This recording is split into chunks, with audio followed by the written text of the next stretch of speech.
পৃথিবীর যেখানে যে প্রান্তে যেজন বসে আজকে উদ্যান লিটল ম্যাগাজিনের আয়োজনে এবং উদ্যান টেলিভিশনের পরিকল্পনায় এক আকাশের তারা শিরোনামের অনুষ্ঠান দেখছেন, সবাইকে আসসালামু আলাইকুম, আদাব, শুভ সন্ধ্যা।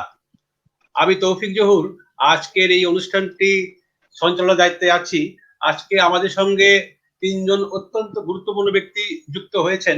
আমি এখন তাদের সঙ্গে আপনাদের পরিচয় করে দিচ্ছি। আমাদের সঙ্গে যুক্ত হয়েছেন আজকের আসরের কবি গোলাম কিবরিয়া পিনু। কবি গোলাম কিবরিয়া পিনু বাংলাদেশের ৮০ দশকের একজন অত্যন্ত গুরুত্বপূর্ণ কবি।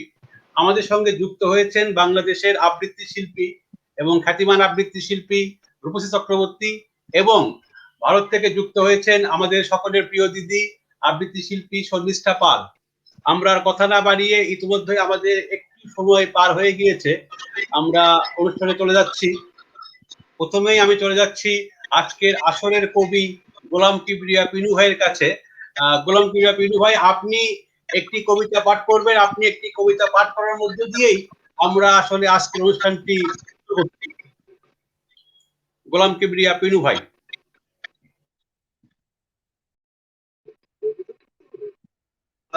অনেক ধন্যবাদ আমাদের প্রিয়জন তৌফিক জহুরকে এবং উদ্যান টিভিকে আজকের এই অনুষ্ঠানে আমন্ত্রণ জানানোর জন্য।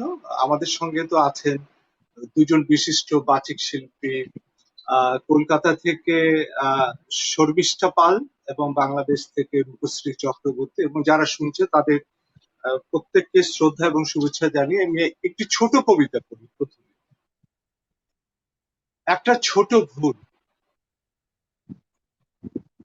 ছোট ভুল হওয়ায় ওর উঠানের ফুল গাছগুলো তছনছ করো না।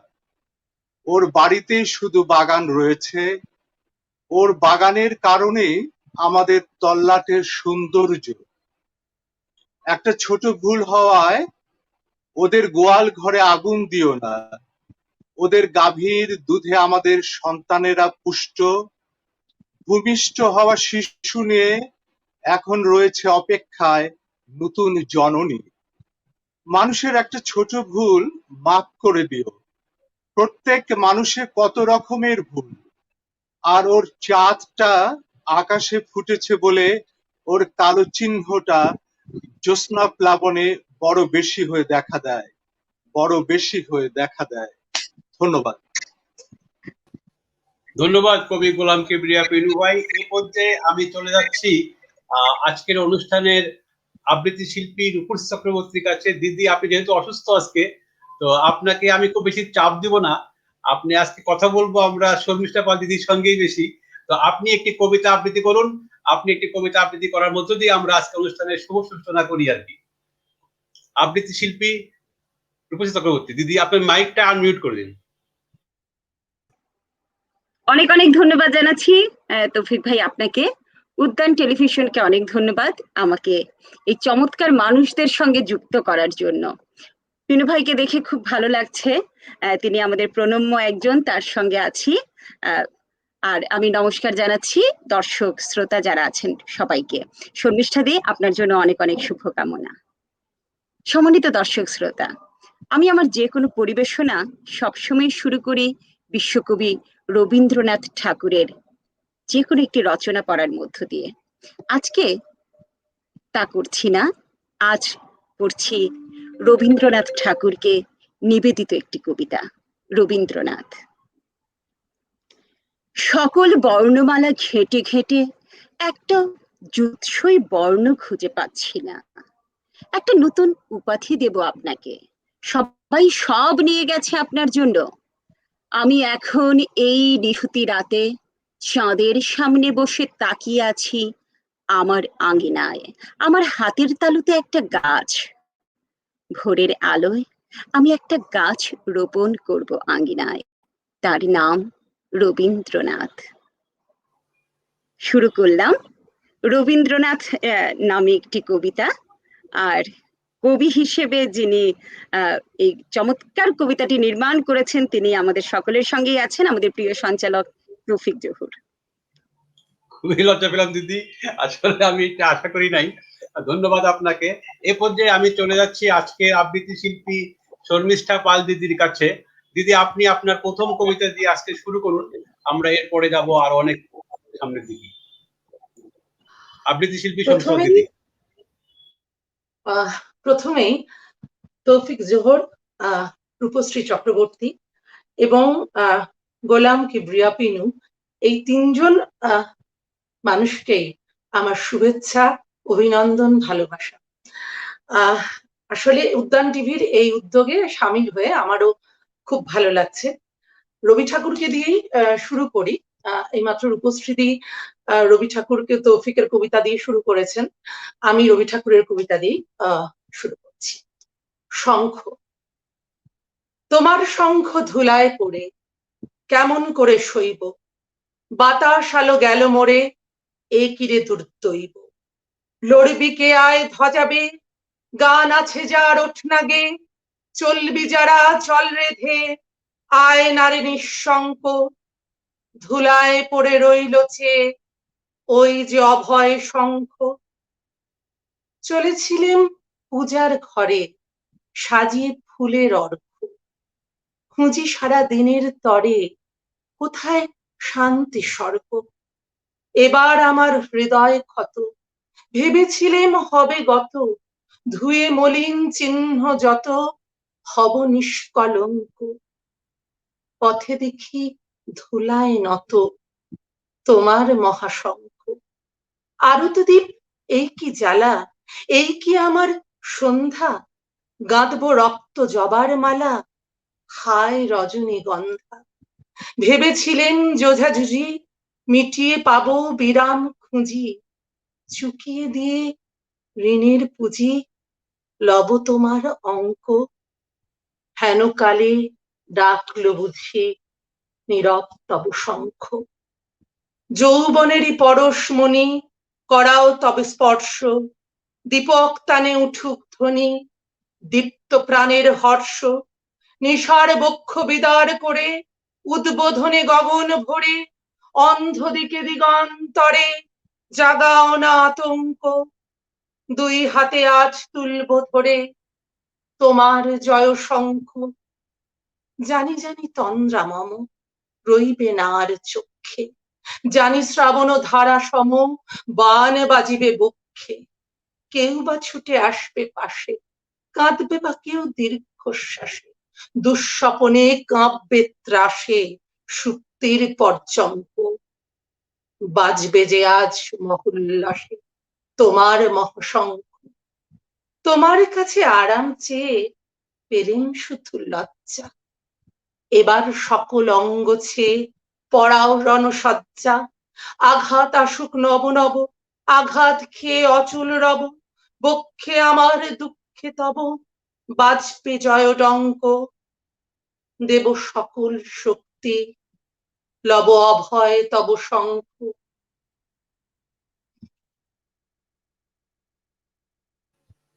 ধন্যবাদ দিদি চমৎকার কবিতাটি আবৃত্তি করার জন্য। ইতিমধ্যে আমাদের সঙ্গে অনেক দর্শক, কবি এবং বন্ধুরা সম্পৃক্ত হয়েছেন। আমি কিছু মন্তব্য পাঠ করছি। সুকন্যা গুপ্ত বলছেন শুভ কামনা সকলকে। কবি কুশল ভৌমিক বলছেন আছি। গাঙ্গুলি কন্যা বলছেন শুভ সন্ধ্যা, শুভেচ্ছা সকলকে। রুদ্র মুস্তফা বলছেন সঙ্গে আছি, সবাইকে ভীষণ প্রাণবন্ত লাগছে। কবি কামরুন নাহার কোহেলি অনুষ্ঠানটি দেখছেন। সুমন পাল প্রাণবন্ত গুরু। কুশল ভৌমিক চমৎকার দিদি। গাঙ্গুলি কন্যা বলছেন দারুণ। মিস নাসিমা আক্তার বলছেন আসি কবিতার সাথে তোমাদের সাথে। সুমন পাল বলছেন শঙ্খ। সুমিত গুহ বলছেন শুভেচ্ছা সবাইকে। নাসিমা আক্তার বলছেন শর্মিষ্ঠা পাল। নিপা ভট্টাচার্য বলছেন বাহ। সুকন্যা গুপ্ত বলছেন বাহ শর্মিষ্ঠা। কামরুন নাহার কোহেলি বলছেন দারুণ আবৃত্তি। রুদ্র মুস্তফা বলছেন রূপশ্রী চক্রবর্তীর শুরুটা ভীষণ ভালো লেগেছে। ভালো লাগার প্রথম কারণ রবীন্দ্রনাথ ঠাকুরকে নিয়ে কবিতা আবৃত্তি। দ্বিতীয়ত কবিতাটি ভাই তৌফিক জোহরের, এটি বাড়তি পাওনা। শর্মিষ্ঠা পাল দিদির কণ্ঠেও রবীন্দ্রনাথ ঠাকুর, বাহ দারুণ। আজকের অনুষ্ঠানে কবি হিসাবে সাথে আছেন আমার আরেকজন প্রিয় মানুষ, কবি গোলাম কিবরিয়া পিনু। সুজিত চক্রদাদা বলছেন বাহ। ধন্যবাদ। আমরা আবার চলে যাচ্ছি আজকের অনুষ্ঠানে। এ পর্যায়ে এখন আরেকটি কবিতা পাঠ করবেন আবৃত্তি শিল্পী রূপশ্রী চক্রবর্তী। এরপরে আরেকটি কবিতা আবৃত্তি করবেন শর্মিষ্ঠা পাল দিদি। এ পর্যায়ে আমি চলে যাচ্ছি রূপসী দিদির কাছে। দিদি, আপনি আরেকটি কবিতা আবৃত্তি করুন। এবারে চলে যাচ্ছি রবি ঠাকুরের সৃষ্টিতে। রবীন্দ্রনাথ ঠাকুরের লিপিকা থেকে পাঠ করছি পায়ে চলার পথ। এই তো পায়ে চলার পথ, এসেছে বনের মধ্যে দিয়ে মাঠে, মাঠের মধ্যে দিয়ে নদীর ধারে, খেয়াঘাটের পাশে বট গাছ তলায়। তারপরে ওপারের ভাঙা ঘাট থেকে বেঁকে চলে গেছে গ্রামের মধ্যে। তারপরে তিসি ক্ষেতের ধার দিয়ে, আম বাগানের ছায়া দিয়ে, পদ্ম দিঘির পাড় দিয়ে, রথতলার পাশ দিয়ে কোন গাঁয়ে গিয়ে পৌঁছেছে জানি নে। এই পথে কত মানুষ, কেউ বা আমার পাশ দিয়ে চলে গেছে, কেউ বা সঙ্গ নিয়েছে, কাউকে বা দূর থেকে দেখা গেল, কারো বা ঘুমটা আছে, কারো বা নেই, কেউ বা জল ভরতে চলেছে, কেউ বা জল নিয়ে ফিরে এলো। এখন দিন গিয়েছে, অন্ধকার হয়ে আসে। একদিন এই পথকে মনে হয়েছিল আমারই পথ, একান্তই আমার। এখন দেখছি কেবল একটি বার মাত্র এই পথ দিয়ে চলবার হুকুম নিয়ে এসেছি, আর নয়। নেবুতলা উজিয়ে সেই পুকুর পাড়, দ্বাদশ দেউলের ঘাট, নদীর চর, গোয়াল বাড়ি, ধানের গোলা পেরিয়ে সেই চেনা টুনি, চেনা কথা, চেনা মুখের মহলে আর একটিবারও ফিরে গিয়ে বলা হবে না, এই যে এ পথ যে চলার পথ, ফেরার পথ নয়। আজ ধূসর সন্ধ্যায় একবার পেছন ফিরে তাকালুম, দেখলুম এই পথটি বহু বিস্মৃত পদচিহ্নের পদাবলী, ভৈরবীর সুরে বাঁধা। যতকালে যত পথিকে চলে গেছে তাদের জীবনের সমস্ত কথাকেই এই পথ আপনার একটি মাত্র ধূলি রেখায় সংক্ষিপ্ত করে এঁকেছে। সেই একটি রেখা চলেছে সূর্যোদয়ের দিক থেকে সূর্যাস্তের দিকে, এক সোনার সিংহদ্বার থেকে আরেক সোনার সিংহদ্বারে। ওগো পায়ে চলার পথ, অনেক কালের অনেক কথাকে তোমার ধূলি বন্ধনে বেঁধে নীরব করে রেখো না। আমি তোমার ধুলোয় কান পেতে আছি, আমাকে কানে কানে বলো। পথে নিষিদ্ধের কালো পর্দার দিকে তর্জনী বাড়িয়ে চুপ করে থাকে। ওগো পায়ে চলার পথ, এত পথিকের এত ভাবনা, এত ইচ্ছা, সেসব গেল কোথায়? বোবা পথ কথা কয় না, কেবল সূর্যোদয়ের দিক থেকে সূর্যাস্ত অবধি ইশারা মেলে রাখে। ওগো পায়ে চলার পথ, তোমার বুকের উপর যে সমস্ত চরণপাত একদিন পুষ্প বৃষ্টির মতো পড়েছিল, আজ তারা কি কোথাও নেই? পথ কি নিজের শেষকে জানে, যেখানে লুপ্ত ফুল আর স্তব্ধ গান পৌঁছলো, যেখানে তারার আলোয় অনির্বাণ বেদনার দেয়ালি উৎসব। ধন্যবাদ দিদি। এ পর্যায়ে আমি চলে যাব শর্মিষ্ঠা দিদির কাছে। যাওয়ার পূর্বে আমি আরো দুটি মন্তব্য পাঠ করে শোনাচ্ছি। টিটু চৌধুরী বলছেন, অনেক আগ্রহ নিয়ে বসেছিলাম, এখন মন দিয়ে দেখছি। কবি মাহফুজা অনন্যা বলছেন, শুভেচ্ছা সকলকে। সুকন্যা গুপ্ত বলছেন, রবীন্দ্রনাথকে উদ্দেশ্য করে কবিতাটি শ্রোতাদের কাছে বড় প্রাপ্তি, ধন্যবাদ কবি এবং বাচিক শিল্পীকে। নাসিমা আক্তার বলছেন,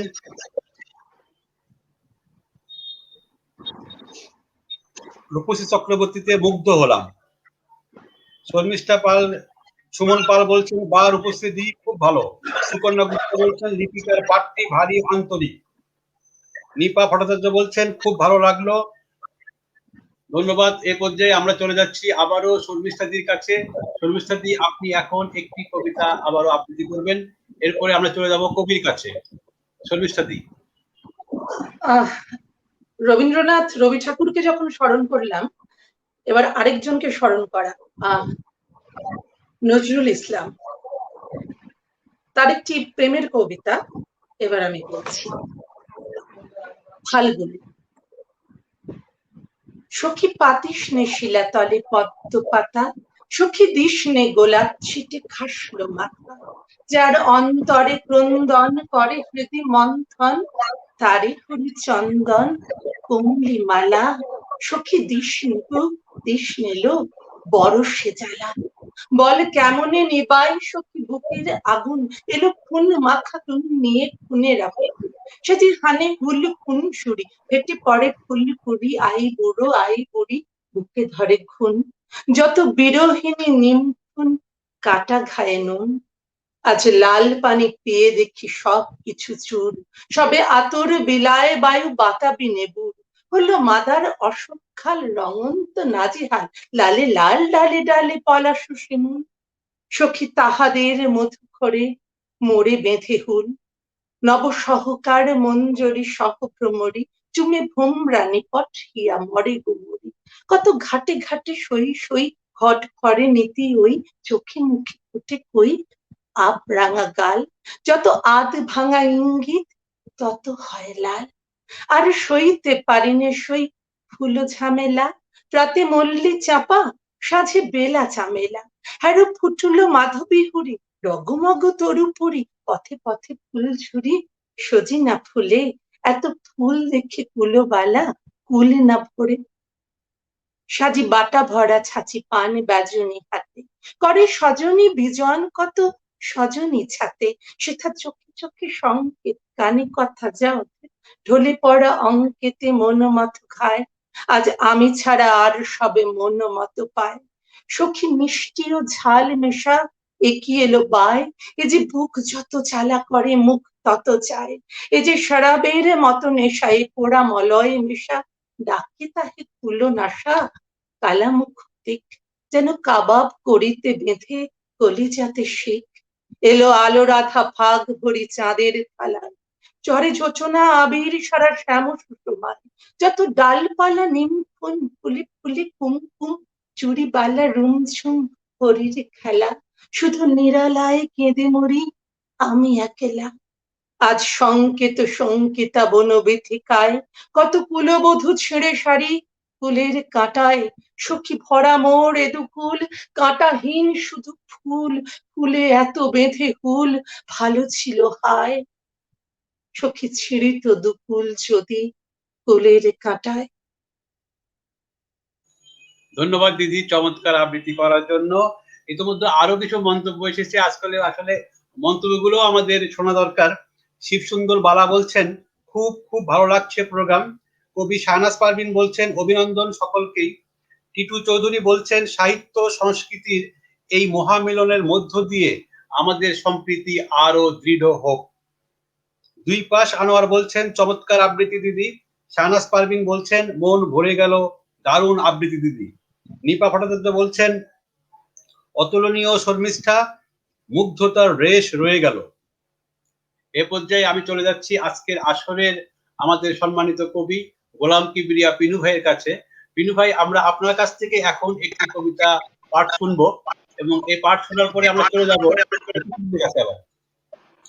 কবি গোলাম কিবরিয়া পিনু ভাই। হ্যাঁ, ঠিক আছে।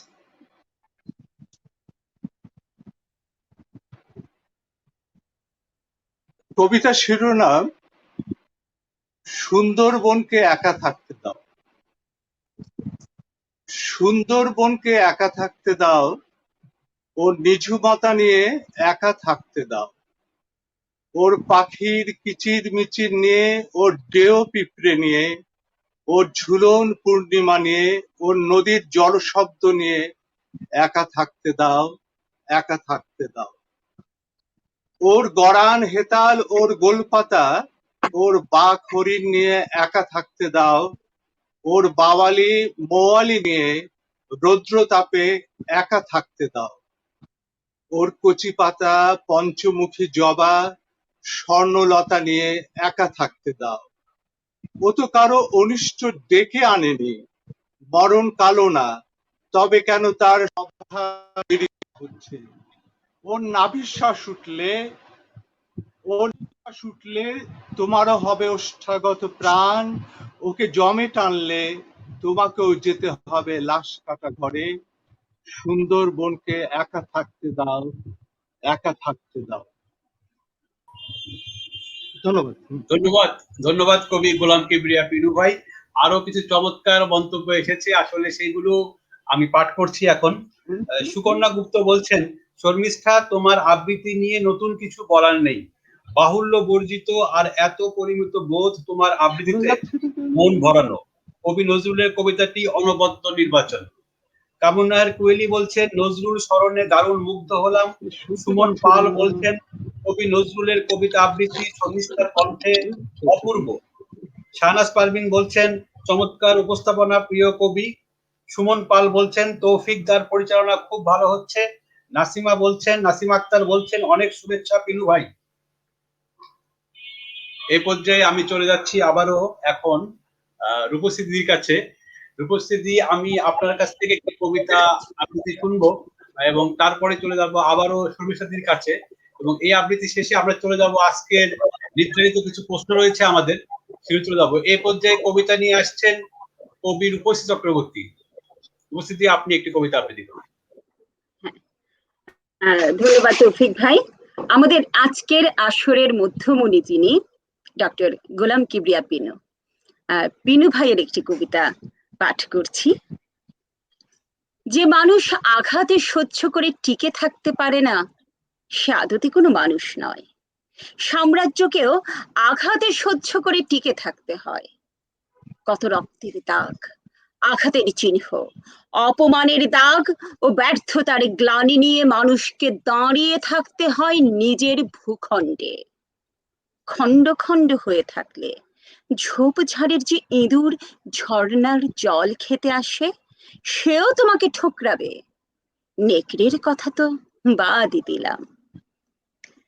যেহেতু এটি খুব ছোট্ট একটি কবিতা, আমি আরেকটি পড়ছি। ঝাঁকের কই। ঝাঁকের কই ঝাঁকে ফিরছে না, জলের উচ্ছ্বাস নিজের ভেতর নিয়ে অন্যদিকে চোখ রাখছে, অন্যদিকে যাচ্ছে। যে কই গড়পড়তার বাইরে, সে একটু নিজের উপর বিশ্বাস বাড়ায়, দাঁড়ায়, স্বাধীনতা অর্জন করতে সাহসী হয়ে ওঠে। সে কারণে কানকু বন্ধক রাখে না, ঝাঁকেও চলতে চায় না।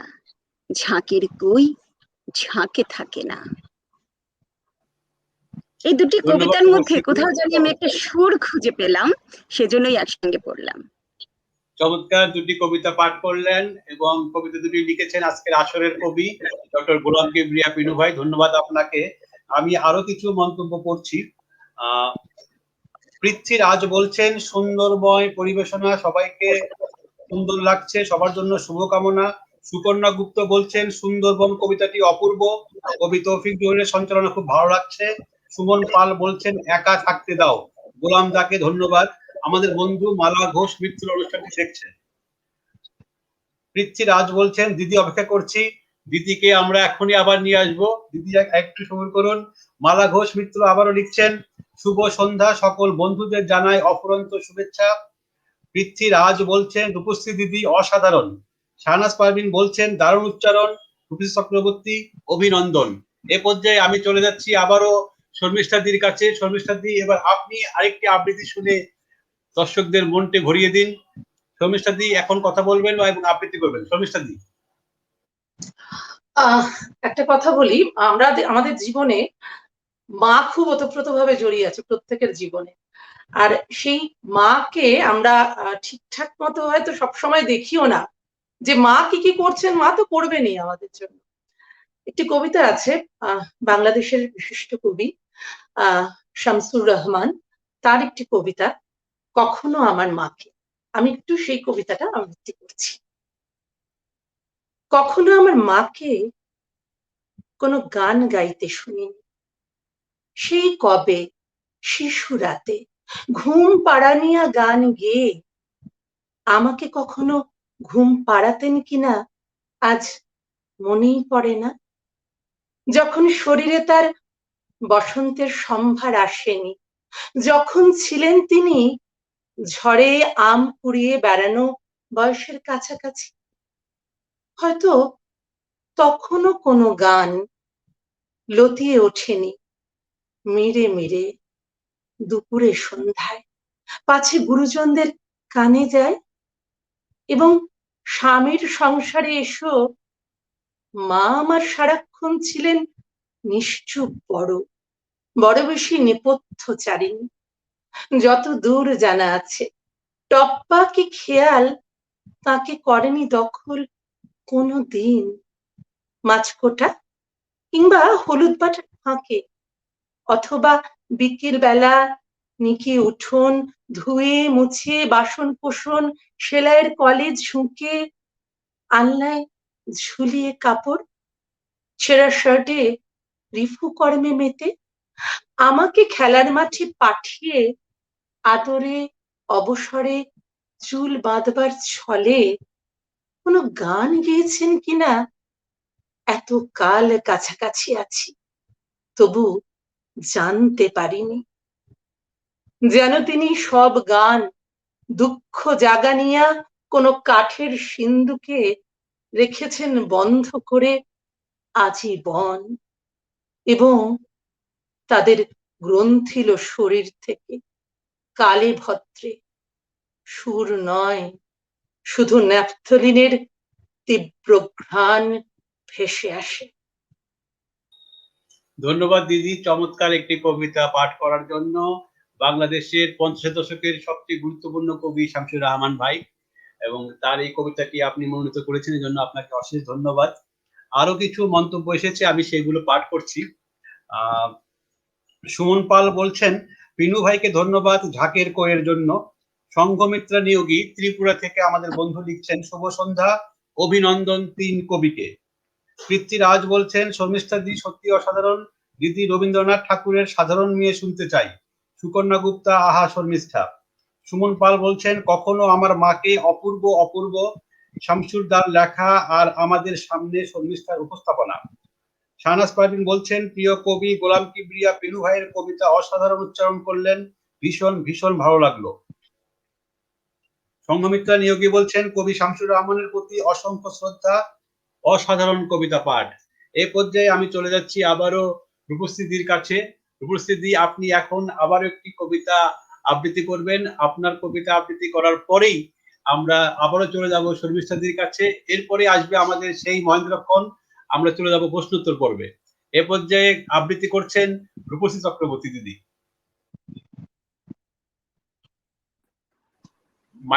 আজকে যেহেতু আমরা বিশিষ্ট কবি গোলাম কিবরিয়া পিনু ভাইকে পেয়েছি, তো পিনু ভাইয়ের কিছু কবিতা আছে, অসাধারণ সৃষ্টি তার। তো আজকে একটু বেশি বেশি পড়ার লোভ সামলাতে পারছি না আর কি। পিনু ভাই আপনার অনুমতি যদি পাই। না, এটা তো আনন্দ, এবং আনন্দ আমাদের জন্য, আমার জন্য ব্যক্তিগতভাবে অভিকর্ষ না, আমার ভালো লাগছে যে আপনার সামনে আপনার কবিতা পড়ছি। কবিকে সামনে রেখে কবির কবিতা পড়া একটা সাহসের বিষয়ও, তো সেই সাহসটি নিয়েই পড়ছি। অভিকর্ষ, গোলাম কিবরিয়া পিনু। সিঁড়ির নিচের খোপে আমি এক ডানা ভাঙা কবুতর ছটফট করছি। নিষ্ঠুর নির্দয় আঘাতের কারণে আমার যে ক্ষত থেকে রক্ত ঝরেছিল চুইয়ে চুইয়ে, সেই রক্ত ঝরা এখনো থামেনি। সামনের কলসের জল পান করতে পারছি না, এমন ব্যবস্থায় পরিত্যক্ত আমি। কেউ যে আমাকে ঝাঁট দিয়ে তুলে নেবে সেরকম লোকও নেই। রাস্তায় রাস্তায় মোম ফেরি করে যে লোকটা, তার দৃষ্টি নেই। আজীবন প্রজ্বলিত করে রাখবে অগ্নি, এমন শপথ নিয়েছে যে লোকটা, তারও অভিকর্ষ নেই আমার অভিমুখে।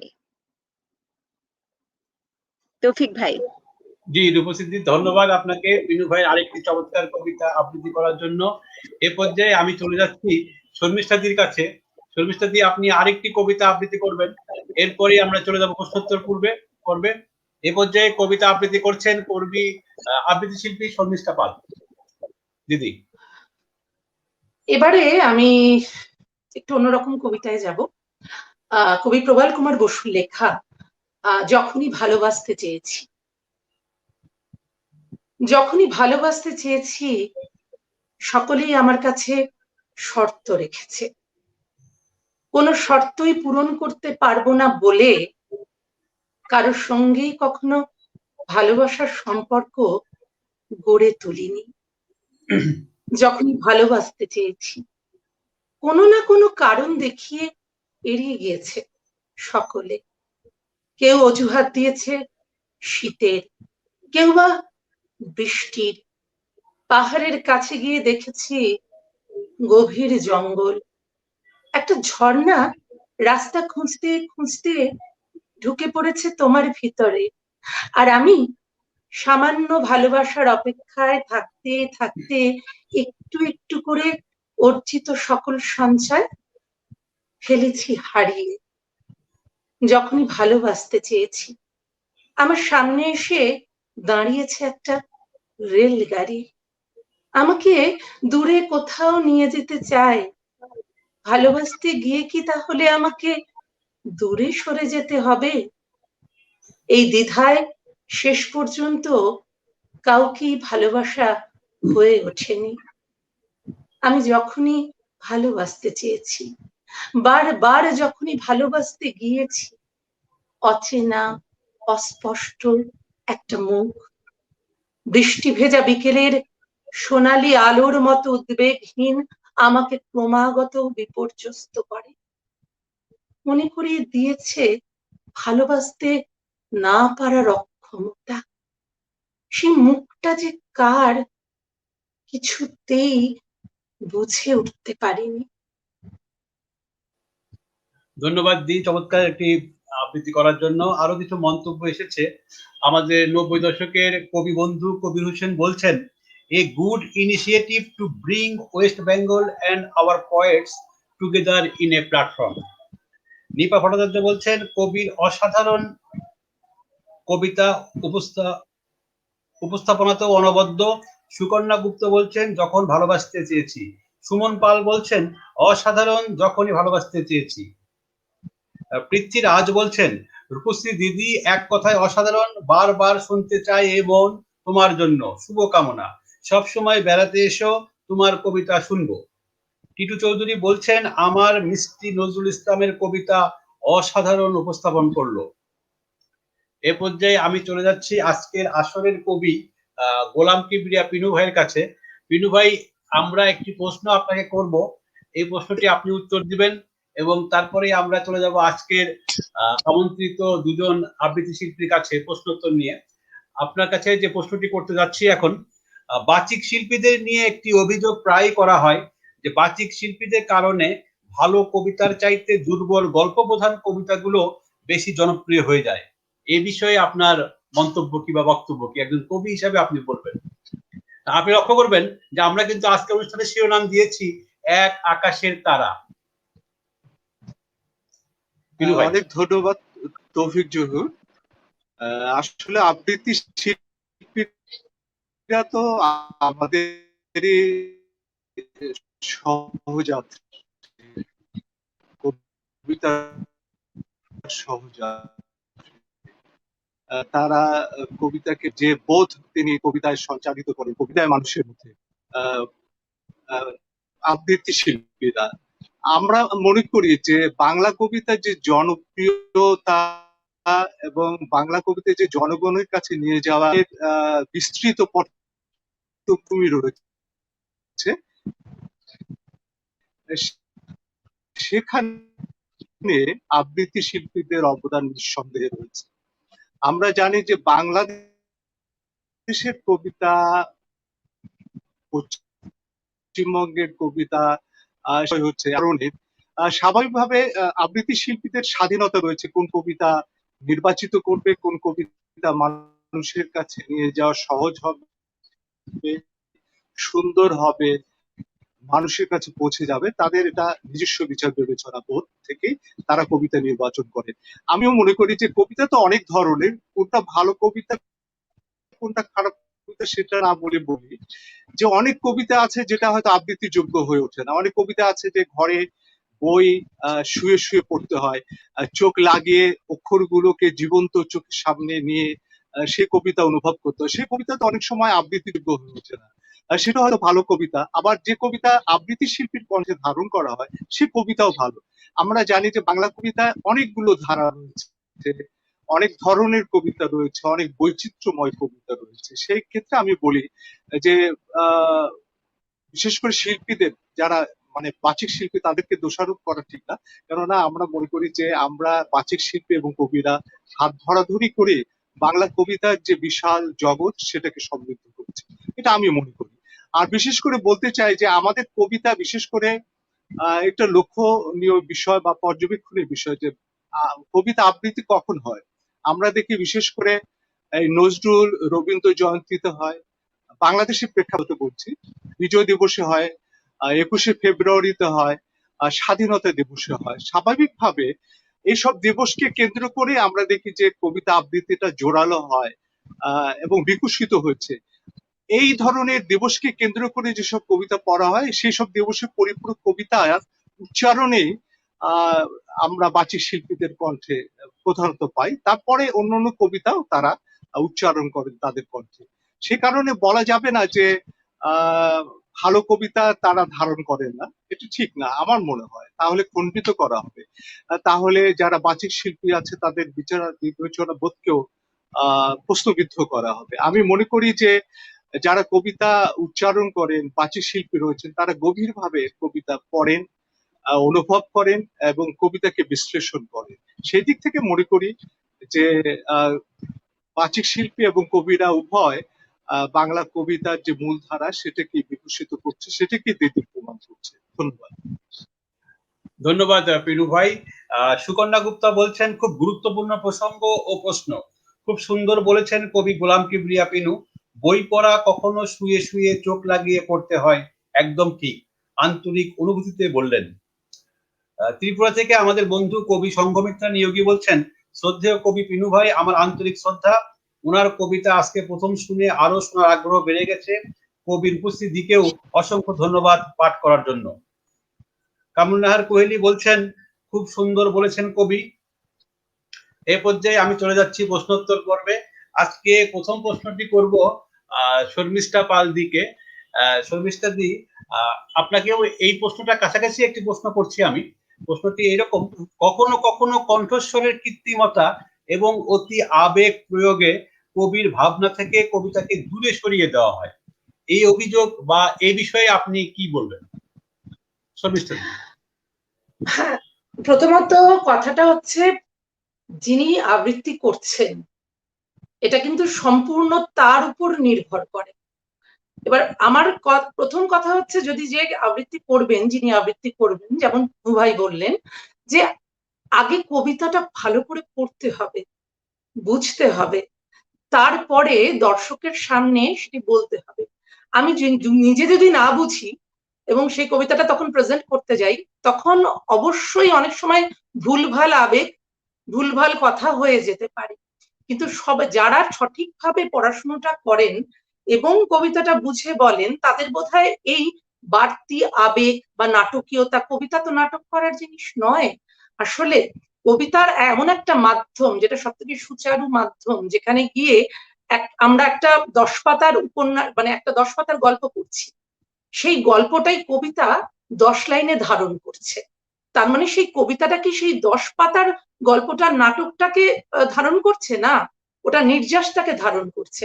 তখন এই নির্যাসটা যদি বলতে হয়, কবিতাটাকে বুঝে তবে যদি কবিতাটাকে বলা হয় অনুশীলন করে সঠিকভাবে, তবে আমার মনে হয় না সেখানে বাড়তি আবেগ, কোনো নাটকীয়তা আসে। কিন্তু সেটা হতেই পারে, অনেক ক্ষেত্রে হয়, সেই কারণে হয়তো কবিতার কিছুটা কিছুটা মান বা মূল্যবোধ কমে যায়, সেটা অভিযোগ থাকতেই পারে, সেটা নিয়ে কোনো কিছু বলার নেই।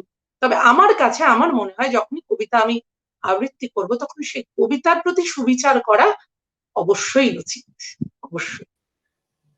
চমৎকার বললেন শর্মিষ্ঠা দি। এ পর্যায়ে আমি একটি প্রশ্ন নিয়ে যাচ্ছি রূপশ্রীদির কাছে। তার পূর্বে আমি দুটি মন্তব্য পাঠ করছি। নাসিম আক্তার বলছেন, তৌফিক জহুর খুব সুন্দর উপস্থাপনা এবং খুব সুন্দর আয়োজন, অনেক ভালোবাসা আজকের সকল কবি ও শিল্পীদের জন্য। আমাদের আরেকজন বলছেন মঞ্জুরুল ইসলাম, কবি তৌফিক জহুরের এমন আয়োজন অব্যাহত থাকুক, ভালো লাগছে আজকের অনুষ্ঠান আলোচনা। সুকন্যা গুপ্তা বলছেন শর্মিষ্ঠাকে করা প্রশ্নটি এই সময়ে খুব প্রয়োজনীয়, খুব সুন্দর করে বুঝিয়ে বললে তুমি, নির্যাতিত সেই অনুশীলনেই প্রকাশ পায়, দারুণ বললে। ধন্যবাদ। এ পর্যায়ে আমি চলে যাচ্ছি রূপশ্রীদির কাছে একটি প্রশ্ন নিয়ে।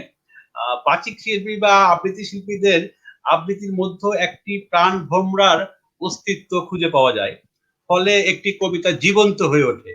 এই প্রাণ ভোমরাটি আপনারা কিভাবে ধারণ করেন? রূপশ্রীদি। চমৎকার একটা প্রশ্ন করলেন। আসলে আপনি যখন প্রশ্ন বললেন তখনই মনে হলো যে কি জানি পরীক্ষা দিতে বসেছি বোধহয়। তো কিন্তু প্রশ্নটি খুব সুন্দর। আসলে এর উত্তর কিছুক্ষণ আগে পিনু ভাই বলে গেলেন, তার আগের প্রশ্নের উত্তরে শর্মিষ্ঠাদি বলে গেলেন। তাদের কথার মাঝখানেই কিন্তু এই প্রাণ ভ্রমরার যে বিষয়টি সেটি ছিল। যেমন পিনু ভাই বললেন যে কবিতাটির যে বোধটি সেটিকে নিতে, সেটিকে বিশ্লেষণ করতে। শর্মিষ্ঠাদির কথাই ছিল একই, যে কবিতাটি বুঝতে হয়। তো প্রাণ ভ্রমরা যেটি ধারণ করেন আবৃত্তি শিল্পীরা, আসলে একজন কবি যখন কবিতা লিখেন তখন তো তিনি তার ভাবনা থেকে লিখেন, তার সৃষ্টি মুখরতার মধ্যে থেকে কবি এক অনির্বচনীয় আনন্দ ধারা তৈরি করেন। তার সেই সৃষ্টিকে ভালোভাবে বুঝে আবৃত্তি শিল্পী সেটা তার হৃদয়ে ধারণ করেন। সেটাকে তিনি যখন প্রকাশ করেন পাঠকের কাছে, তখন পাঠক কবির সেই কথাটিকে জানতে পারে। সেখানে কবি এবং আবৃত্তি শিল্পী মিলে একটা সেতু তৈরি করেন, যে সেতুটি কবিতাকে পৌঁছে দেয়। কবিতার যে মেসেজ যেটা আছে, যেমন পিনু ভাইয়ের 3টি কবিতা আমি পড়লাম, 3টি কবিতাতেই কিন্তু তথ্য ছিল, আমাদের জীবনের কিছু তথ্য ছিল। সেই তথ্যকে পৌঁছে দেওয়া হলো শ্রোতার কাছে। শ্রোতা শুনলেন, তিনি বুঝে নেওয়ার চেষ্টা করলেন।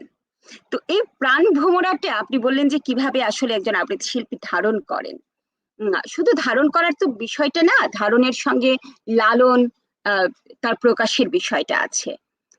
একজন আবৃত্তি শিল্পী যখন একজন কবির কবিতাটি পড়েন, তখন তিনি যদি কবিকে তিনি কাছে পান, হয়তো বা তার কিছু প্রশ্নের উত্তর তিনি কবির কাছ থেকে নিয়ে নেন, কিছু যদি ধোঁয়াশে থাকে, কারণ কবিতার মাঝখানে অনেক কিছু ধোঁয়াশা থাকে, যে ধোঁয়াশাটা হয়তো বা আবৃত্তি শিল্পী প্রথম পর্যায়ে ছুঁতে পারেন না, ধরতে পারেন না।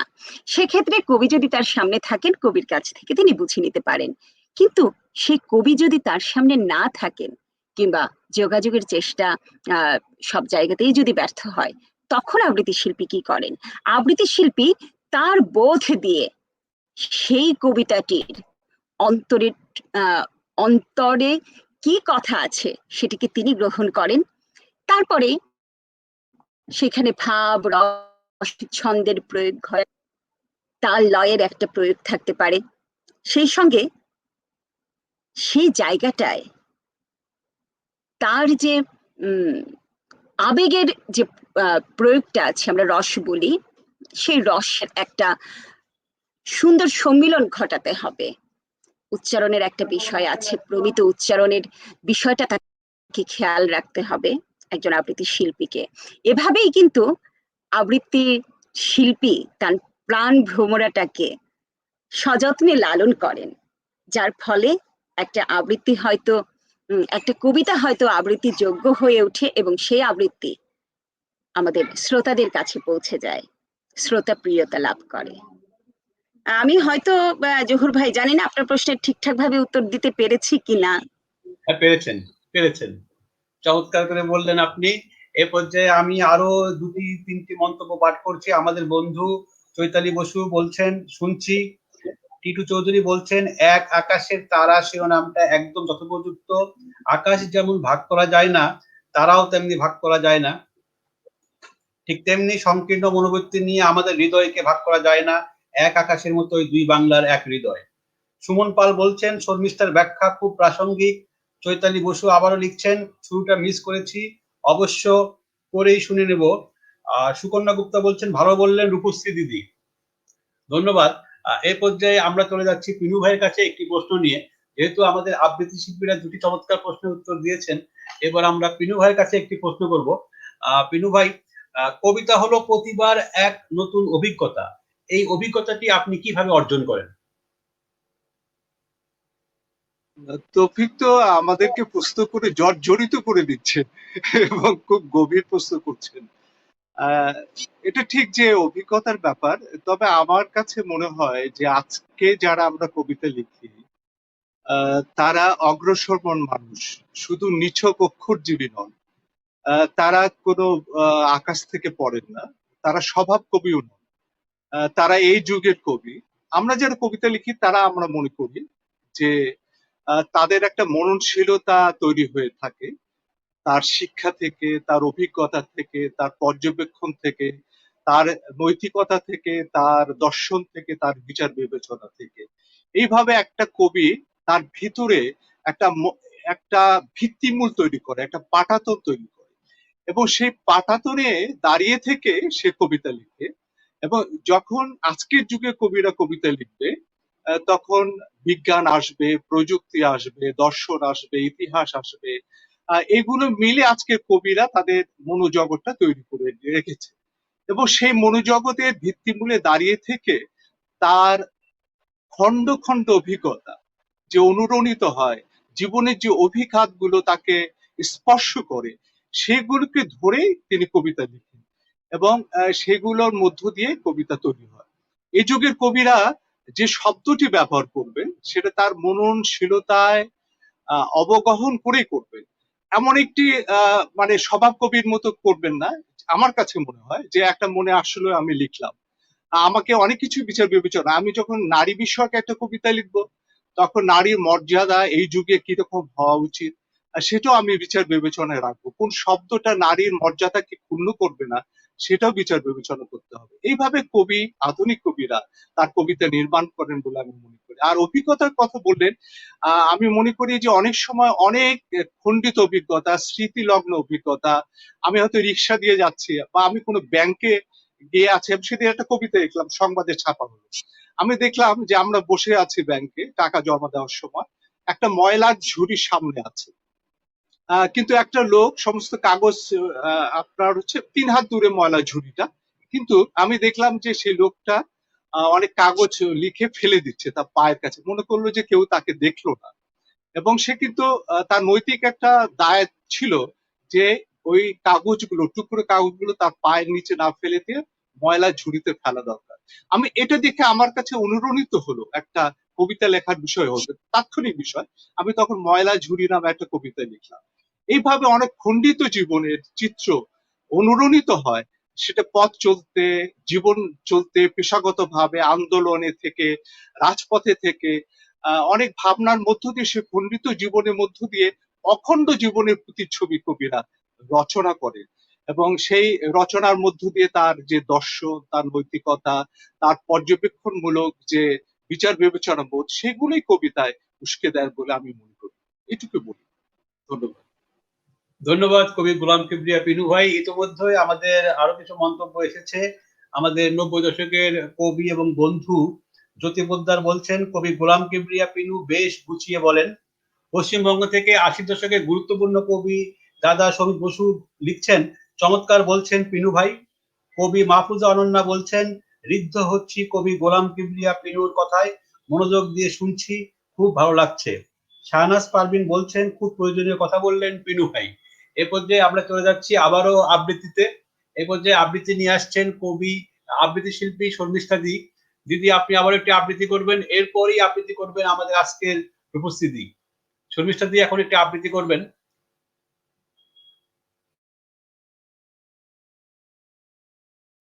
কবিতা পড়েছি, সেই কবিতাগুলো এবার তার মধ্যে থেকে একটি কবিতা আমার খুব পছন্দ হয়েছে, মানে হিসেবের খাতা। আমরা তো সবকিছুতে জীবনে হিসেব করতে থাকি কন্টিনিউয়াসলি, এবং সেই হিসেব করতে গিয়ে অনেক সময় হিসেবে প্রচুর গরমিল হয়ে যায়, কিন্তু উনি যেটা লিখেছেন এটাই সত্যি। আসলে আমি একটু বলি। হিসেবের খাতা, গোলাম কিবরিয়া পিনু।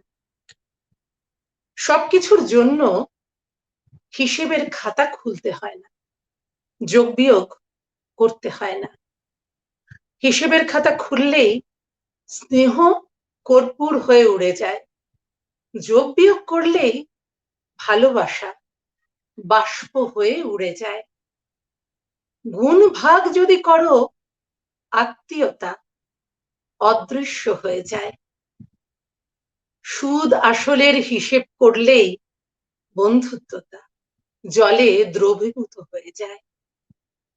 অথচ এখন হিসেবের জন্য কি দ্রুত স্মার্টফোনের ক্যালকুলেটর ব্যবহার করছি। হিসেব ছাড়াই জীবনের চাকা জলে, স্থলে ও কাদায় ঘোরাতে হয়। সব অঙ্কের উত্তর মেলানো যায় না। ধন্যবাদ উপস্থিতি। চমৎকার করে একটি কবিতা আপনি আবৃত্তি করলেন গোলাম কিবরিয়া পিনু ভাইয়ের। এ পর্যায়ে আমি চলে যাচ্ছি রূপস্থিতির কাছে। রূপস্থিতি, আপনি একটি কবিতা আবৃত্তি করবেন, এরপরে আমরা আরেকটি প্রশ্ন যাবো আর কি। এ পর্যায়ে কবিতা আবৃত্তি করছেন রূপেশ চক্রবর্তী। আমি, আমাদের তো এই কয়েকদিন আগেই আমরা পালন করলাম মা দিবস, যদিও আমাদের প্রতিটি দিবসই মা কেন্দ্রিক, মাকে নিয়েই। তো মায়ের প্রতি ভালোবাসা জানিয়ে আমি এবারে আবৃত্তি করছি স্বরচিত কবিতা মা এক অনন্য মানবী। জননীর কোলে কোলে শিশু থেকে হয় কিশোরী, আদরে শাসনে কিশোরী থেকে তরুণী, বিস্ময়ের ঘোর কাটে না তার 40-এও। মায়ের মায়াবী কণ্ঠের জাদুতে আজও হয় মোহগ্রস্ত। সত্তায় চির পুরাতন কিন্তু নিত্য নবীন রূপে সে দেখে জননীকে। জননী যেন শুধু নন তার শিক্ষক, মায়ের কাছে সকল শিক্ষার্থী তাঁর সন্তান। আজ একটু আলো ছড়িয়ে জীবনকে উপভোগ করার পালা মায়ের। অসম্ভব প্রতিভাধরেরা বুঝি এমন তর হয় মায়ের মতো এমনি। সাম্য, মানবতা, সৌহার্দ্য, সম্প্রীতি আর মমতার চাদনে মোড়ানো এক দেবদূতী এই জননী, যার বুকের ওমে বন্দি তরুণীর প্রাণ ভোমরা। তাঁরও ইচ্ছে হয় জননীকে আগলে রাখতে। থেকো মা আমার কন্যা হয়ে। চমৎকার কবিতার উপস্থিতি, খুব ভালো লাগলো কবিতাটি শুনে। আমার ধারণা আমরা বেশ কিছু মন্তব্য পাবো এই কবিতার পরিপ্রেক্ষিতে। চৈতালি বসু লিখছেন, হিসেবের খাতা ভালো লাগলো। সুমন পাল বলছেন, অপূর্ব লাগলো পিনু ভাইয়ের কবিতা শর্মিষ্ঠার কণ্ঠে। নাসিমা আক্তার বলছেন, একদম সত্যি কথা, কবিতা আরো সুন্দর হয়ে ওঠে আবৃত্তি শিল্পীর শিল্পকর্মে, কিন্তু তার জন্য কবিতা বা তার রস বোঝা অত্যন্ত জরুরি, নয়তো কবিতার প্রাণবায়ু বেরিয়ে যেতে পারে। খুব ভালো বলেছেন। কবি কামনার কোহলি বলছেন, বাহ।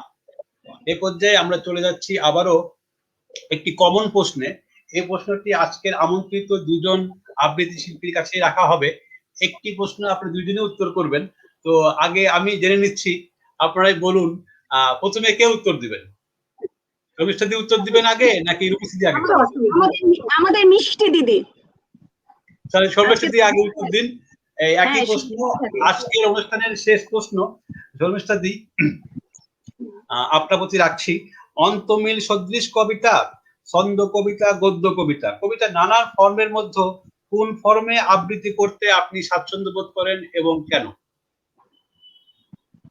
প্রথমত একটা কথা, আমি যখন কবিতা, আমি যবে থেকে শিখেছি কবিতা, কি ছোটবেলায় মায়ের হাত ধরে শেখার পরে আমার গুরুর কাছে যাওয়া, আমার একটা কথাই মনে হয়েছে, কবিতার ফর্ম নয়, মানে সেটা অন্তমিলে হচ্ছে কি সে ছন্দে হচ্ছে কি গদ্যতে হচ্ছে সেটা বড় কথা নয়।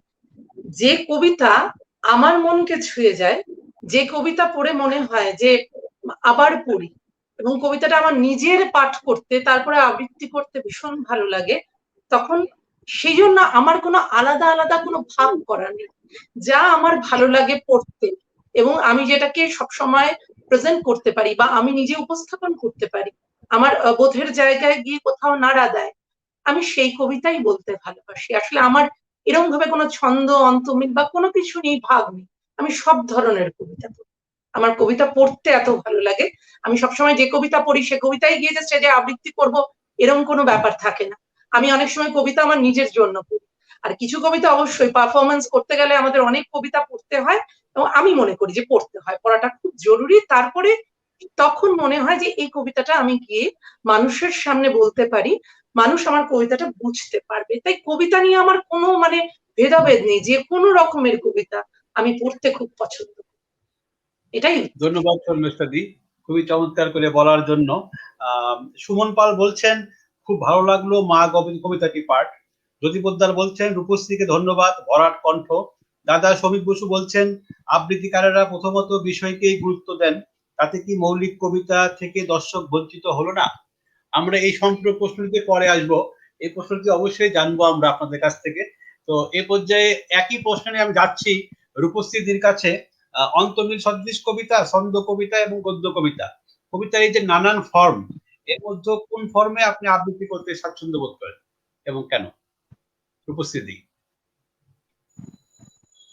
মাইকটা একটু আনমিউট করতে হবে। ধন্যবাদ তৌফিক ভাই, চমৎকার একটি প্রশ্ন। যারা রং ভালোবাসেন তারা কিন্তু রং ধনুকে ভালোবাসেন। রং ধনুতে 7টি রং, 7টি রংকে কিন্তু কখনোই আলাদা করে আমরা দেখি না। আমরা যখন রং ধনু বলি তখন কিন্তু এই বেনি আসহ কলা সবগুলোই থাকে। ঠিক তেমনি একজন আবৃত্তি শিল্পীর কাছেও কিন্তু প্রতিটি কবিতা অত্যন্ত সমাদরে গৃহীত হয়। একজন আবৃত্তি শিল্পী একটি কবিতাকে নেন, নেয়ার পরে সেটিকে তিনি আত্মস্থ করেন পারফরমেন্সের জন্য। কখনো আবার নিজের ভালো লাগা থেকেও তিনি সেটি পড়েন, যেটা আমাদের শর্মিষ্ঠাদি বলে গেছেন যে কথাটি। আমার ভালো লাগা যদি আপনি বলেন তাহলে বলি, আমরা প্রত্যেকেই কিন্তু জন্মের পর থেকেই একটা দোলার মধ্য দিয়ে বড় হই। আমাদেরকে ঘুম পাড়ানি গান গেয়ে ঘুম পাড়ানো হয়, একটা ছন্দ থাকে। আমরা যখন খেলতাম আমাদের শৈশবে ওপেন টি বাইস্কোপ, 9-10 টেলিস্কোপ, হ্যাঁ, এ ধরনের অনেকগুলো ছড়ার মধ্য দিয়ে আমরা যেগুলাকে আমরা আসলে অর্থহীন ছড়া বলি, এই ছড়ার মধ্য দিয়ে আমরা আসলে বড় হয়েছি। এই দোলাচলটা আমার খুব ভালো লাগে। তারপরে শৈশব থেকেই তো আবৃত্তির চর্চাটা ছিল, তখন কিন্তু ছড়াই আমরা পড়তাম, এবং অন্তমিলের যে কবিতা আছে যেগুলো আছে সেগুলোই আমরা পড়ে পড়ে আসলে বড় হয়েছি। একটা সময় গদ্য কবিতার প্রতি আমার একটা বিশেষ আকর্ষণ তৈরি হয়। আকর্ষণটা তৈরি হয় আসলে যখন আমি দেখি যে গদ্য কবিতার ভেতরে কিছু তথ্য থাকে, গদ্য কবিতার ভেতরে এমন কিছু থাকে যা আমাকে ভাবায়। তখন থেকে গদ্য কবিতার প্রতি একটা আকর্ষণ তৈরি হয়েছে, কিন্তু শুরুটা হয়েছিল ছড়া দিয়েই। এখনো কিন্তু আমার ছড়া পড়তে একটু বেশি ভালো লাগে। ধন্যবাদ রূপশ্রীদি, চমৎকার করে বলার জন্য। তো আমরা এই প্রথমবারের একটি প্রশ্নে যাচ্ছি আর কি, যেটি দাদা শ্রমিক বসু করেছেন পশ্চিমবঙ্গ থেকে। আবৃত্তিকারেরা প্রথমত বিষয়টিকেই গুরুত্ব দেন, তাতে কি মৌলিক কবিতা থেকে দর্শক বঞ্চিত হয় না? স্ক্রিনে প্রশ্নটি আছে। শর্মিষ্ঠা দিয়ে আপনাকে দিয়েই শুরু করি, যেহেতু আপনি চমৎকার করে বলছেন, রূপশ্রী দিয়ে মাত্র বললেন। তো আপনি প্রশ্নটি দেখুন, স্ক্রিনে দেওয়া আছে। আবৃত্তিকারেরা প্রথমত বিষয়টিকেই গুরুত্ব দেন, তাতে কি মৌলিক কবিতা থেকে বঞ্চিত হয় না? বিষয়টিকে গুরুত্ব দেন বলতে কি বোঝানো হচ্ছে? প্রথম কথা, মানে বিষয়কে গুরুত্ব তো দিতেই হবে। আমরা যখন মানে কবিরাও কবিতা লেখেন তখন কি তারা বিষয়কে গুরুত্ব দিয়েই লেখেন? অন্তত আমার তাই মনে হয়েছে। আমি কবিতা যেভাবে পড়ি, আমরা ধরো একটা বিষয় নিয়ে, একটা স্বাধীনতা একটা বিষয়, সেটাকে এক একজন কবি এক এক ভাবে প্রস্তুত করেছেন, তাদের মনের যেরকম ভাব, যাদের যা ফিলিংস, তাই দিয়ে তৈরি হয়েছে। এবার ধরুন বিষয়কে গুরুত্ব দিয়ে কিন্তু সবসময় কবিতা, আমার ক্ষেত্রে আমি বলতে পারি যে বলি না। মৌলিক কবিতা যদি আমি বুঝি, আমি বলতে পারবো, অবশ্যই বলি, কিন্তু বিষয়টা প্রত্যেকটা কবিতার মধ্যে নিহিত থাকে। আমরা যে কোনো কবিতা বলি, সেই কবিতার মধ্যে একটি বিষয় নিহিত থাকেই। এটা যদি বলা হয় যে বিষয় ভিত্তিক দিকেই শুধু আবৃত্তিকার, এখনো আপামর আবৃত্তি শিল্পী নিয়ে আমি কথা বলতে পারি না। আমি আমার কাজটুকু নিয়ে কথা বলতে পারি যে এইভাবে দর্শকের বঞ্চিত হওয়ার কোনো কারণ নেই। প্রথম কথা হচ্ছে, কবিতা আমরা একটা এমন একটা ফর্ম যেটা সবাই পড়বেন এবং সবাই খুব ভালো করে আত্মস্থ করবেন, এই কথা আমরা ভাবতে পারি না। এটা বলা মানে একেবারে ভুল কথা। এবং আমরা যারা পড়ি এবং যারা পড়ে, এবং তারা কিন্তু সেই জায়গাটা ভেতরের গল্প, বিষয় অর্থে কবিতার ভেতরের গল্প, ভেতরের গল্প না থাকলেও সেই কবিতা পড়া হয়, গল্প নয়। বিষয়টা আমার কাছে অন্তত কোনো গল্প না, আমি গল্প ভিত্তিক কবিতার কথা বলছি না। বিষয় যদি নির্বাচন করতে হয়, আমি যদি অমিতাভ দাশগুপ্ত, বীরেন্দ্র চট্টোপাধ্যায়ের মতো লেখা পছন্দ করি, তখন তারা বিষয় নিয়ে লিখেছেন। তারা যখন বলছেন একবার মাটির দিকে তাকাও, সেই বিষয়টা কিন্তু আমরা বুঝেছি যে কি বলতে চেয়েছেন। আবার যখন একটা কেউ, জীবনানন্দ দাশ শিকার কবিতাতে কন্টিনিউয়াসলি একটা ভোর হওয়ার যে মানে ভোর হওয়ার সময় কি কি ঘটতে পারে বলছেন, সেই যে একটা অনুষঙ্গ আসছে, বুঝতে পারি শিকারটা তো অনেক পরে হলো, সেখানেও একটা বিষয় আছে, সেখানেও একটা গল্প আছে। কঠিন কবিতা, সরল কবিতা, কবিতা কবিতায়, কবিতা যখন আমাদের কাছে, অন্তত আমার কাছে অ্যাপিল করে, কবিতাকে তখন আমি গিয়ে মনে করি একজন মানুষকে শোনানো যায়। আর কিছু কবিতা থাকে আমার নিজের জীবনযাপনের জন্য দরকার হয়, তখন আমি কবিতাকে বলি। আমি আপামরকে কি করেন সেটা নিয়ে বলতে গেলে অনেক বৃহৎ অর্থ ধরতে হয়, সেটা বলতে পারলাম না। আমি যেটা করি আমি সেটা জানি। ধন্যবাদ উপস্থিতি শর্মিষ্ঠা দি, চমৎকার বলার জন্য। সম্পূর্ণ প্রশ্নটি কিন্তু আমি আমার একটা ছোট্ট একটা কথা রয়ে গেল, সেটা হচ্ছে প্রশ্নের মধ্যে মৌলিক শব্দটি এসেছে। আমি যতদূর জানি আমার ক্ষুদ্র জ্ঞান থেকে, যে মৌলিক বিষয়টি হলো এমন যাকে আর নতুন ভাবে কোনো স্তর দিয়ে সাজানো যায় না। তো পিনু ভাই আছেন সাথে। পিনু ভাই, আমি আপনার কাছে জানতে চাই, মৌলিক কবিতা বলতে আমরা আসলে কি বুঝি? আমি তো জানি যে প্রতিটি কবিতাই স্বতন্ত্র, আপনি যেটা লিখেছেন সেটা শুধুমাত্র আপনার কবিতা, সেক্ষেত্রে সেটি মৌলিক কবিতা। আমি যেটা লিখেছি সেটি আমার কবিতা, মৌলিক কবিতা। তো প্রতিটি কবিতাই তো মৌলিক। একটু যদি আপনি বিষয়টা একটু যদি বলতেন। আপনার সঙ্গে আমি একমত যে প্রত্যেকটা কবিতা হচ্ছে নতুন করে তৈরি হয় কবির কাছে, সেটা মৌলিক একদিক দিয়ে। আর অনেক বিষয় আছে, যদি বিজ্ঞানের মৌলিকতা ভাবি তাহলে সেটা একটু অন্য ধরনের হবে, বা ফিজিক্সের মৌলিকতা একটা অন্যভাবে হবে, কিন্তু শিল্পের মৌলিকতা একটু আলাদা ধরনের। আপনি যেটা বললেন যে যখন একজন কবি কবিতা রচনা করেন, সেটা তার কাছে মৌলিক ব্যঞ্জনায় ধরা দেয় এবং সেটা মৌলিক হয়ে ওঠে বলে আমি মনে করি। এবং একটা কবিতার মধ্যেও একটা এক ধরনের পারস্পরিক সাযুজ্য আছে, ধারাবাহিকতা সাযুজ্য আছে। কবিতা কখনো উল্ফ লম্ফ দিয়ে আমাদের এই সময় এসে উপস্থিত হয়নি। আমরা যদি বাংলা কবিতা ধরি 1000 বছরে, তারও একটা ধারাবাহিকতা আছে। সেই ধারাবাহিক বিন্যাসের ভিত্তিতেই আজকের আধুনিক কবিতা আমরা যারা লিখছি, আজকে যারা কবিতা লিখছি, তাদের কবিতাটা দেদীপ্যমান হয়ে উঠেছে। সেই জন্য আমি বলি যে একটা পারস্পরিক একটা পরস্পরা আছে, পরম্পরা আছে, এবং সেই পরম্পরার ভিত্তিতে কবিতা লিখেন এবং প্রত্যেক কবি তার মৌলিক কবিতায় লিখেন। এটা অনেকে অনেকভাবে বলে, যদি বলে যে এটা মৌলিক কবিতা না, ওটা মৌলিক কবিতা নয়, আমি সেটা বুঝতে পারি না। আমি মনে করি যে প্রত্যেক কবি যখন নতুন করে একটা কবিতা লেখেন, সেটা শিল্প সাহিত্যের চিন্তা ভাবনা থেকে, বিচার বিবেচনা থেকে মৌলিক কবিতা। কিন্তু আমি যদি পদার্থ বিজ্ঞানের মৌলিকতা দিয়ে ব্যবহার করি, তাহলে সেটা হবে না। এটা শিল্প সাহিত্যের মৌলিকতা বিন্যাস থেকে সেটা মৌলিক কবিতা বলে আমি মনে করি। ধন্যবাদ। ধন্যবাদ পিনু ভাই, চমৎকার বলার জন্য। উপস্থিতি আপনি খুব চমৎকার ভাবেই পিনু ভাইকে প্রশ্নটি ছুড়ে দিয়েছেন বলা চলে, এবং কবি গোলাম কিবরিয়া পিনু ভাই উত্তরটি দিয়ে ফেলেছেন। তো আসলে সময়ও প্রায় শেষের দিকে চলে এসেছে, আমরা আরো কিছু কবিতা শুনবো। এই পর্যায়ে যেহেতু স্ক্রিনের শুরুতে রয়েছেন শর্মিষ্ঠা দি, দিদি আপনার কাছে যাচ্ছি, আবার একটি কবিতা আপনি আবৃত্তি করবেন এই মুহূর্তে, এবং এরপরে আবৃত্তি করবেন উপস্থিতি। এ পর্যায়ে কবিতা আবৃত্তি করতে আসছেন শর্মিষ্ঠা দি।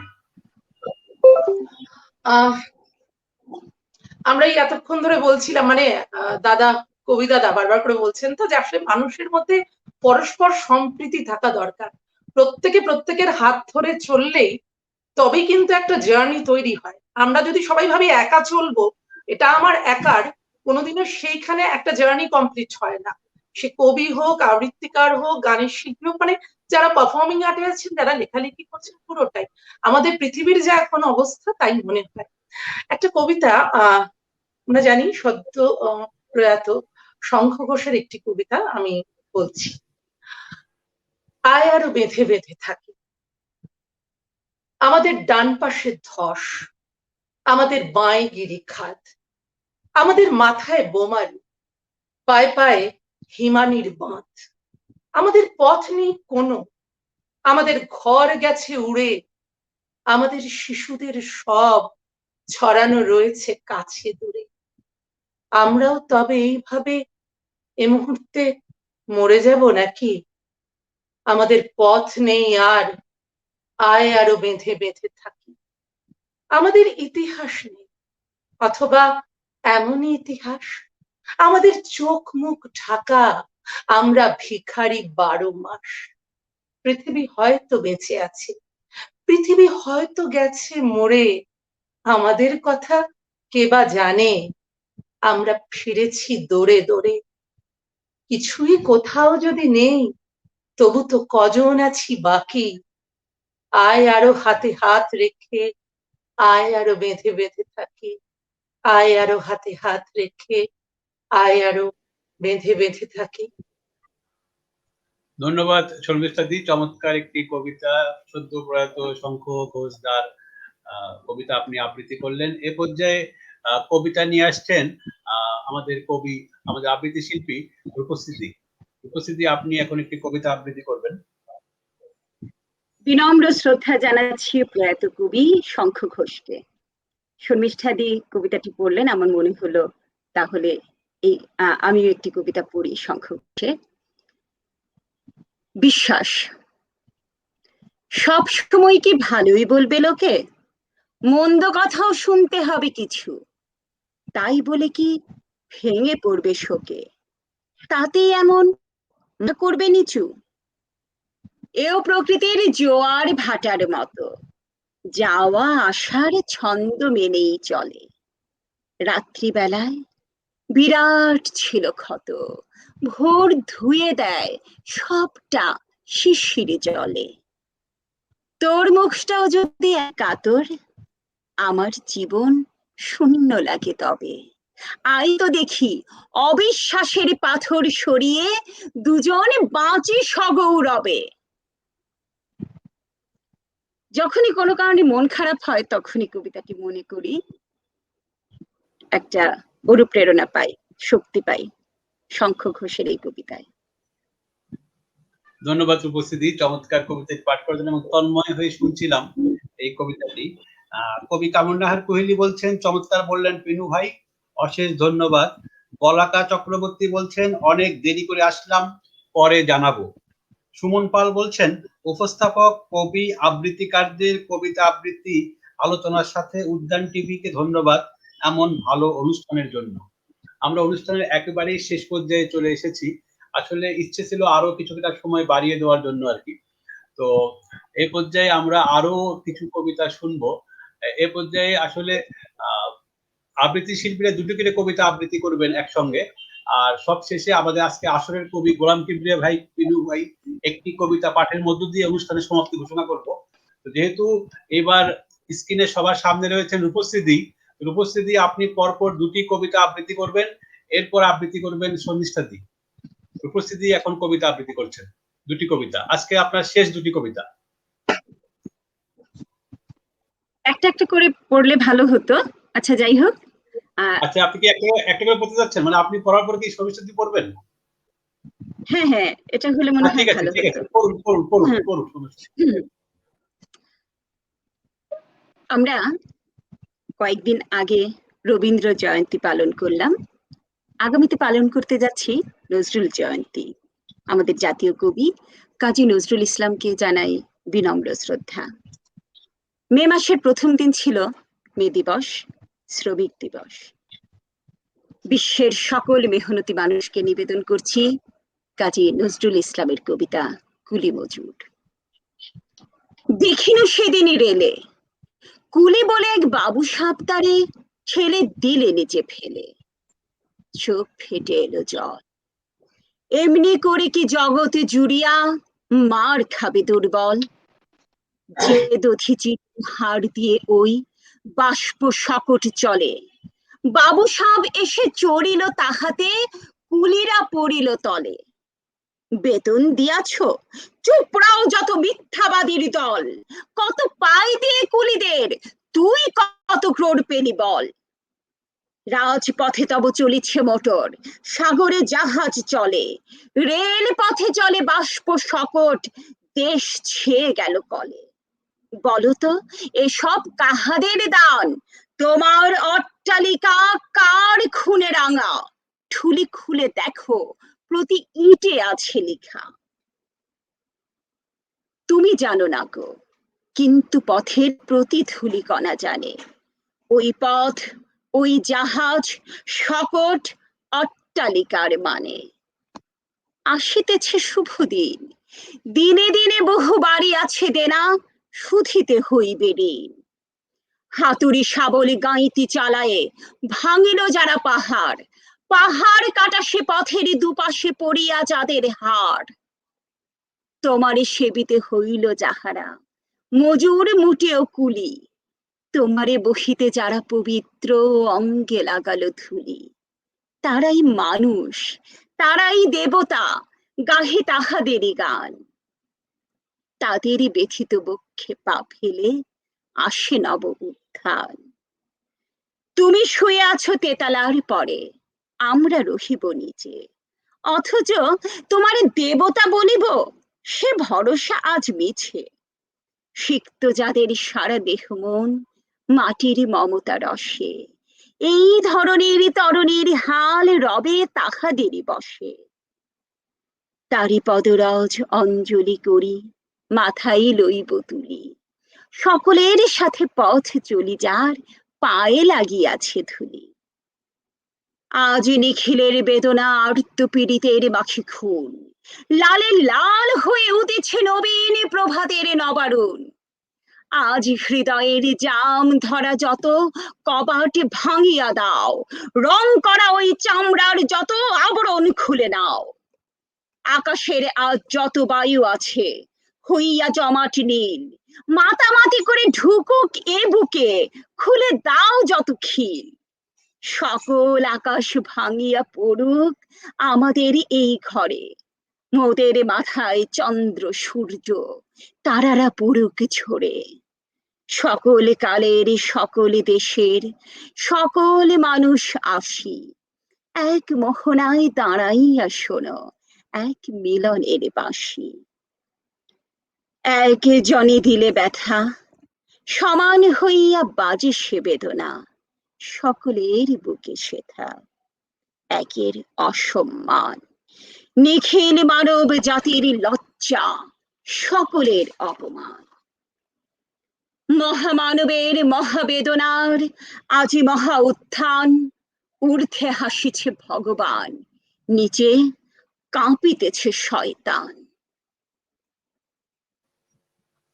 ধন্যবাদ উপস্থিতি। এ পর্যায়ে আমি চলে যাচ্ছি শর্মিষ্ঠাদির কাছে। শর্মিষ্ঠাদি, এখন আপনি একটি কবিতা আবৃত্তি করবেন। কবিতা নিয়ে আসছেন কবি আবৃত্তি শিল্পী শর্মিষ্ঠা পাল।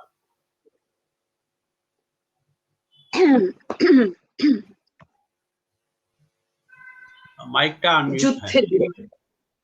হ্যাঁ, বীরেন্দ্র চট্টোপাধ্যায়ের কবিতা যুদ্ধের বিরুদ্ধে। চলো আমরা চাঁদের দেশে যাই, চলো আমরা সময় থাকতে যে যার দেশের জাতীয় পতাকা চাঁদের দেশের সবার চাইতে উঁচু পাহাড়টার চূড়ায় দিয়ে উড়িয়ে তার মাটিকে করি সোনার চেয়ে দামি। পৃথিবীতে কোথাও আর নদী, পাহাড়, আকাশ, কোথাও আর ঘুমিয়ে থাকার 6 ফুট জমি নেই। একটি পাখির বাসা গড়ে তোলার মতো সামান্য আশ্রয়, একটি ঘাসের দাঁড়িয়ে থাকার মাটি আজ আমাদের অতীত ইতিহাসের স্বপ্ন, ঠাকুরমার মুখের রূপকথা। মিছেই মানুষ বেতারে, টেলিভিশনে, সাংবাদিকদের গোলটেবিল বৈঠকে পরস্পরকে নিন্দা করার উজ্জ্বলতায় নিজের মুখে দেখতে চায় আলো। মিছেই মানুষ নিজের দেশের, নিজের দলের গর্ব করে। আসলে তার পায়ের নিচে কোথাও আর মাটির কোনো চিহ্ন নেই, 6 ফুট জমি মেপে নিয়ে যেখানে উপনিবেশ করা যায়। চলো আমরা চাঁদের দেশে যাই, সময় থাকলে সোনার চেয়ে মূল্যবান চাঁদকে দিই জাতীয় সঙ্গীত, অতঃপর চাঁদ পুরোলে ঠাকুরমার শোলক শেষ হলে আবার আমরা নতুন অঙ্ক কষবো। শনি, বৃহস্পতি, মঙ্গলের ভূমি অগস্ত্যের মতো আমরা শুষে নেব।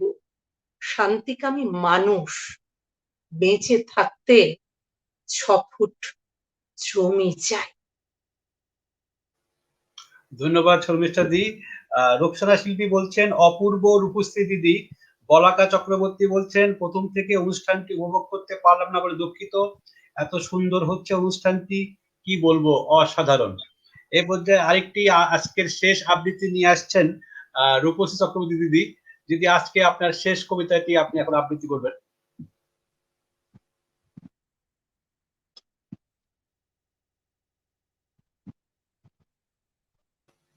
মাইকটা আনমিউট করতে হবে। হ্যাঁ, বলুন। সম্মানিত দর্শক শ্রোতা, আমার শেষ আবৃত্তিটি নিবেদন করছি জাতির শ্রেষ্ঠ সন্তান, আমাদের জাতির পিতা বঙ্গবন্ধু শেখ মুজিবুর রহমানের প্রতি।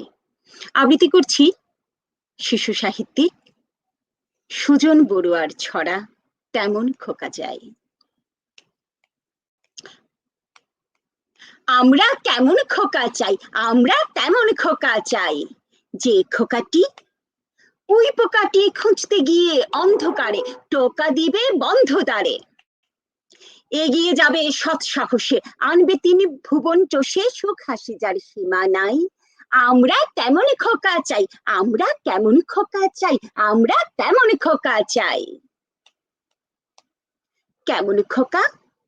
যে এক রোখা, যে এক রোখা তেমন খোকা, দেশের নামে দশের কাজে যায় ছড়িয়ে সবার মাঝে, দেয় বিলিয়ে নিজেকে নিজে, ঝড় বাদলে নিজে ভিজে, অন্যকে দেয় নিজের ছাতা। শীতের দিনে চাদর কাঁথা দেয় বিলিয়ে দিন দুঃখীদের, তালা খুলে গোলা ঘরের দেয় বিলিয়ে ডাল চাল ধান।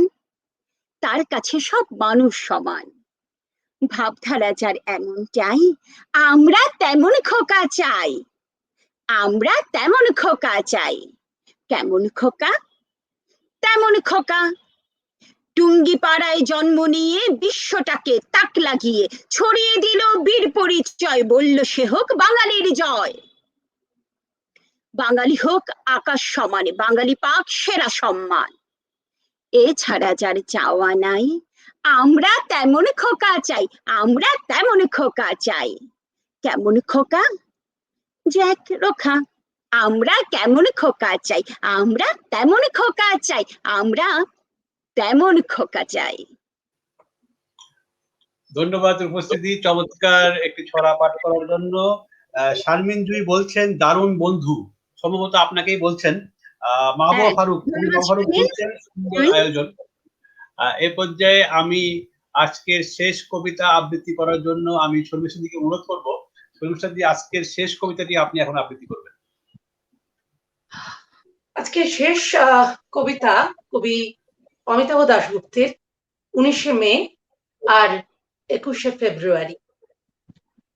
বুকের রক্ত মুখে তুলে যারা মরে, ওপারের ঢাকায় এপারের শিলচরে, তারা ভালোবাসা বাংলা ভাষার জুড়ি।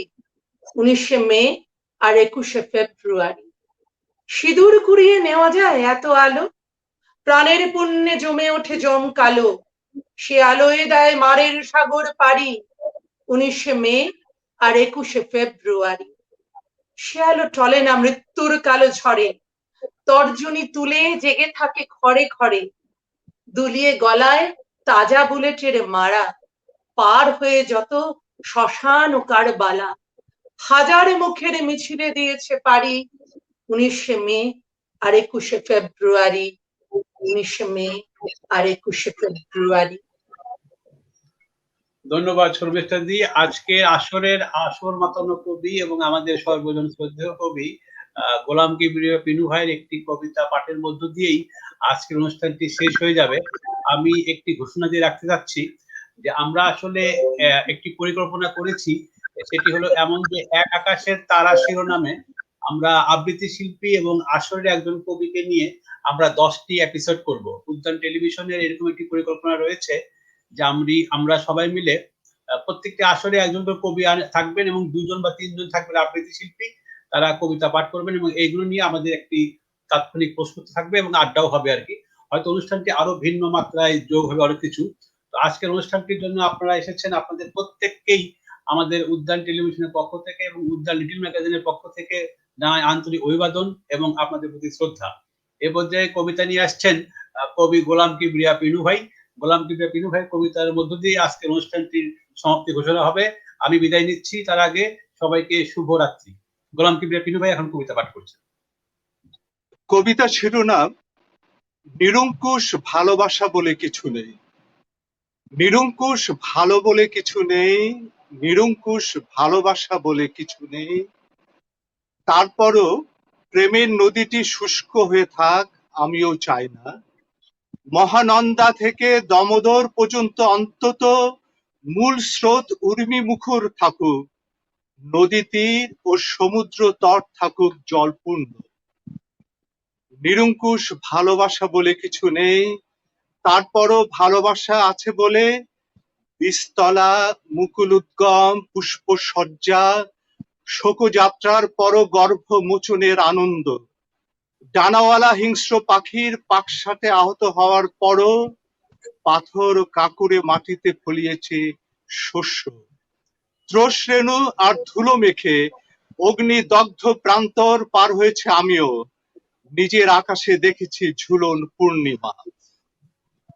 নিরঙ্কুশ ভালো বলে কিছু নেই, নিরঙ্কুশ ভালোবাসা বলে কিছু নেই, তারপরও ভালোবাসার উষ্ণতা অস্বীকার করিনি, কিছু পাওয়ার আকাঙ্ক্ষাও বিমূর্ত করে রাখিনি। হৃদয় দিয়ে হৃদয় অনুভব করেছি, কষ্ট দিয়ে কষ্ট অনুভব করেছি, চরম মূল্য দিয়েছি বৈশাখের খরতাপে শুষ্ক বেলাভূমিতে। নিরঙ্কুশ ভালোবাসা বলে কিছু নেই, তারপরও ভালোবাসা দুর্বুদ্ধির আধার ও শয়তানের বাক্স ভেবে ব্যবহার করিনি। অনুভূতি ও আবেগের জায়গায় দাঁড়িয়ে থেকে তন্ময় হয়েছি, যদিও এর অনেকটা প্রহিলেকাময়, বোধের অগম্য, তারপরও সেই রহস্যের মধ্যে থেকে মানসিক শারীরিক স্নায়ু বিদ্যুতের খেলা খেলেছি। নিরঙ্কুশ ভালোবাসা বলে কিছু নেই, তারপরও ভালোবাসা বিবেক বুদ্ধির মধ্যে বেঁচে থাকে, দীর্ঘস্থায়ী হয়। বিবেক বুদ্ধি না থাকলে হতে হয় খুনি কপট কবুতর, একচক্ষু হরিণ, জিঘাংসায় লম্পট, ঘৃণায় আসক্ত হয়ে বেড়ে যায় অন্তর্ঘাত, ভালোবাসা হয় ক্ষত বিক্ষত। নিরঙ্কুশ ভালোবাসা বলে কিছু নেই, তারপরও ভালোবাসা কামনায়, বাসনায়, চেতনায়, বস্তুগত মিলনে আর মানবিক সম্পর্ক প্রসারিত করতে এই মৃত্তিকায় সপ্তমুখী জবা হয়ে ফুটি। চান্দ্র মাসে আমিও আলোকিত হই, তুমিও হও, বৃষ্টি মুখর হই, দুকুল প্লাবী হই।